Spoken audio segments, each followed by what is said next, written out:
ძვირფასო ქართველებო, ხარაგაულელებო, ამ ქვეყნის პატრიოტებო.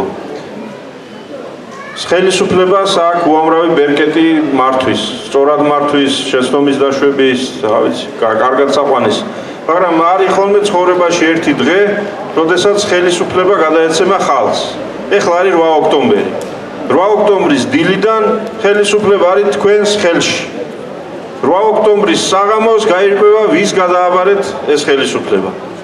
ამიტომ მოდი ამ დღეს ვიყოთ განსაკუთრებულად შემართული, მობილიზებული, ქვეყანაზე მოფიქრალი, ჩვენს რაიონზე მოფიქრალი, ჩვენს შვილებზე მოფიქრალი, ჩვენს ლამას სამშობლოზე მოფიქრალი. ჩვენ ძლიერი გენი გვაქვს.